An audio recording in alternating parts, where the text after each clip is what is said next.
இந்த மாதிரி நம்ம முழு ஏற்பாடுகளையும் நம்மவே பண்ணிட்டோம். நீங்கள் உள்ளூரில் இல்லை, நான் வெளியூரில் இருக்கேன், என்ன சார் பண்ணுறது? நான் பக்கத்தில் இருந்தால் தானே இந்த வேலைகளை எல்லாம் பார்த்து முடிக்க முடியும் அப்படின்னு யோசிக்க வேண்டியதில்லை. கிட்டத்தட்ட ஆயிரக்கணக்கான இந்த மாதிரி சோலார் மின் அமைப்புகளை தமிழ்நாடு முழுவதும் நம்ம தொடர்ந்து இன்ஸ்டாலேஷன் பண்ணிட்டு வரோம். ஒவ்வொரு வீட்டுக்கும் எந்தெந்த முறையில் பண்ணால் நல்லது அப்படிங்கிறத நாங்கள் தெளிவாக தெரிஞ்சு வச்சுருக்கோம். எங்கள் இன்ஸ்டாலேஷன் டீம் வந்து இதில் ரொம்பவே எக்ஸ்பர்ட்டாக இருக்காங்க. அதனால் நீங்கள் யோசிக்கவே வேண்டாம். நீங்கள் வெளியூரில் இருந்தீங்கன்னா கூட உங்களோட இபி சர்வீஸ் நம்பர் கொடுங்க. அதை நாங்கள் ஃபுல்லாக அனலைஸ் பண்ணிவிட்டு உங்கள் வீட்டுக்கு ஒரு என்ஜினியரை அனுப்பி சைட் விசிட் பண்ணிவிட்டு கம்ப்ளீட்டாக உங்களுக்கு என்ன தேவைங்கிறத ஏ டு செட் சொல்லிடுவோம். ஒரு தகவல் கூட எனக்கு தெரியாமல் பண்ணிட்டாங்க அப்படிங்கிற நிலை வராது. அந்த அளவுக்கு இன்ஃபார்ம்டு டெசிஷன் எடுக்கிற அளவுக்கு பண்ணி கொடுத்துருவோம்.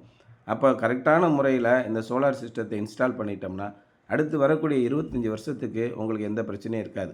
இந்த சோலார் சிஸ்டத்தில் என்ன பிரச்சனை வரும் அப்படின்னு நீங்கள் தேடி போனீங்கன்னா, சோலார் பேனலை சுத்தம் பண்ணாமல் இருக்கிறது மட்டும்தான் பிரச்சனையாக வரும்.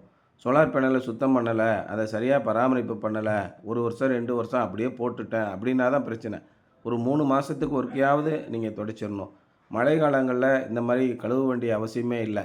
நீங்கள் ஒரு செப்டம்பர் மாதம் எடுத்துட்டிங்கன்னா, செப்டம்பர் மாதத்துலேருந்து பிப்ரவரி மாதம் வரைக்கும் உங்களுக்கு எந்த விதமான பராமரிப்பும் வராது. இந்த பிப்ரவரி மாதத்துலேருந்து அடுத்து ஆகஸ்ட், செப்டம்பர் வரைக்கும் ஒரு 2 முறை 3 முறை நீங்கள் சோலார் பேனலை கழுவுனா போதும். அப்போ ஒரு வருஷத்துக்கே 3 முறை தான் சார் நம்ம சோலார் பேனலை கழுவணும். இதுதான் அடிப்படையான ஒரு மெயின்டெனன்ஸு. இதை புரிஞ்சுக்கிட்டீங்க அப்படின்னா, தாராளமாக நம்ம வீட்டில் சோலார் போடலாம். மெயின்டெனன்ஸ் இல்லாமையே நம்ம தாராளமாக நம்ம வீட்டுக்கு தேவையான மின்சாரம் முழுவதையும் பயன்படுத்திக்கலாம். இதை எல்லாமே நம்முடைய அடுத்தடுத்த வீடியோவில் திரும்ப திரும்ப சொல்லிக்கிட்டே வரேன். அதனால் இவங்க எல்லா தகவலும் கேட்டுக்கிட்டு, நீங்கள் கும்பகோணத்துலேருந்து எங்களுக்கு திருநெல்வேலியில் வந்து பண்ணி கொடுத்துருங்க. அதுக்குரிய எல்லா ப்ராசஸும் பண்ணிருங்கன்னாங்க. நம்ம எல்லாமே ஏ டு செட் ஆர்இசியில் பண்ணுறதுலேருந்து, ஆன்லைனில் நம்ம இதை ரிஜிஸ்ட்ரேஷன் பண்ணுறதுலேருந்து எல்லா வேலைகளையும் நெட் மீட்ரு வாங்கி கொடுக்குற வரைக்கும் எல்லாத்தையும் ப்ராசஸ் பண்ணி ரொம்ப அருமையாகவே பண்ணி கொடுத்துட்டோம். இன்வெர்ட்டர் நமக்கு 10 வருஷம் வேரண்டியோடு கொடுக்குறோம். அதே மாதிரி பிஓஎஸ்ன்னு சொல்லுவாங்க, பேலன்ஸ் ஆஃப் சிஸ்டம். இதுக்கு எல்லாத்துக்கும் 5 வருஷம் பராமரிப்பு நாங்களே பண்ணி கொடுத்துட்றோம். அதேமாரி சோலார் பேனலுக்கு வந்து 25 வருஷம் வாரண்டி கொடுத்துட்றோம். 10 வருஷம் மேனுஃபேக்சரிங் டிஃபெக்ட் வாரண்டி.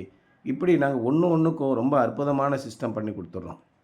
இந்த மாதிரி இருக்கும்போது நீங்கள் கவலையே இல்லாமல் மின்சாரத்தை உற்பத்தி பண்ணலாம். ஏன்னா அரசாங்கமும் அதைத்தான் அவங்க வந்து மேண்டேட் பண்ணுறாங்க. ஒரு 5 வருஷம் உங்களுக்கு குறைந்தபட்சம் நாங்கள் உங்களுக்கு ஓட்டி கொடுத்துடணும், அதில் எந்த பிரச்சனையும் இருந்தாலும்.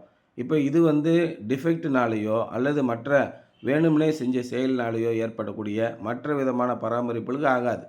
இப்போ இயல்பாகவே அதோட இயல்பான வேர் அண்ட் டேர்ன்னு சொல்லுவாங்க, அதோட தேய்மானங்கள்னாலேயோ இயல்பான யூசேஜ்னாலேயோ ஏதாவது ஒரு பிரச்சனை வந்துச்சுன்னா அதை நாங்கள் மாற்றி கொடுக்க வேண்டிய ஒரு கடமையில் இருக்கோம்.